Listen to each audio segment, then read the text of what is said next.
તો મુખ્યમંત્રી ભૂપેન્દ્ર પટેલે આજે બનાસકાંઠાના પ્રવાસે હતા। દિયોદરના સણસારા પ્લાન્ટમાં મુખ્યમંત્રીનું ભવ્ય સ્વાગત કરવામાં આવ્યું। હર્ષ ગેલી પશુપાલક મહિલાઓ ગરબે ઘૂમી અને સીએમએ જે વિકાસલક્ષી પ્રકલ્પોનું ખાસ મુહૂર્ત પણ કર્યું, લોકાર્પણ પણ કર્યું। ડીસાના દામા ખાતે બાયોગેસ પ્લાન્ટનું લોકાર્પણ કર્યું। બનાસકાંઠા પંચમહાલ સરકારી મંડળીઓનું કોઓર્ડિનેશન સંસ્થાઓના કોઓર્ડિનેશનની શરૂઆત પણ કરાવવામાં આવી। વાઇબ્રન્ટ સમિટથી ગુજરાતમાં રોકાણ વધશે, ગ્રામ્ય અર્થતંત્રને મજબૂત બનાવવાનો પ્રયાસ કરવામાં આવશે। આજે અહીંથી બનાસકાંઠા અને પંચમહાલ જિલ્લામાં પેક્સને બેંક મિત્ર તરીકે કાર્યભાર આપવાનો પાયલોટ પ્રોજેક્ટ શરૂ થઈ રહ્યો છે।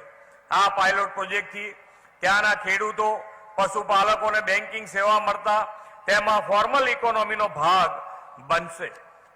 આ ઉપરાંત 324 કરોડ રૂપિયાના ખર્ચે નિર્માણ થનાર બનાસ બોવાઇન બ્રીડિંગ સેન્ટર દ્વારા ગુણવત્તાયુક્ત બ્રીડિંગનું નિર્માણ થશે, જે ડેરી ક્ષેત્રને બળ આપશે। 45 કરોડના ખર્ચે તૈયાર થનાર ઘઉંના લોટના પ્લાન્ટ દ્વારા બનાસ ડેરી ગુણવત્તાયુક્ત લોટનું ઉત્પાદન કરીને નવા ક્ષેત્રમાં પ્રવેશ કરી રહ્યું છે। સાથે સાથે બનાસ ડેરી દ્વારા વે પ્રોટીન લોન્ચ થઈ રહ્યું છે, જેના કારણે યુવાનોને યોગ્ય ગુણવત્તાવાળું પ્રોટીન સપ્લિમેન્ટ મળી રહેશે।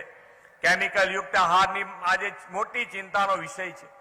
રાજ્ય સરકાર ગુજરાતના ખેડૂતોને પ્રાકૃતિક ખેતી તરફ વાળવા માટેનો પ્રયાસ કરી રહી છે। તેવા સમયે બનાસ ડેરી નવા જૈવિક ઉત્પાદનો અને ઓર્ગેનિક ફર્ટિલાઇઝર લઈને આવ્યું છે, તે અભિનંદનને પાત્ર છે।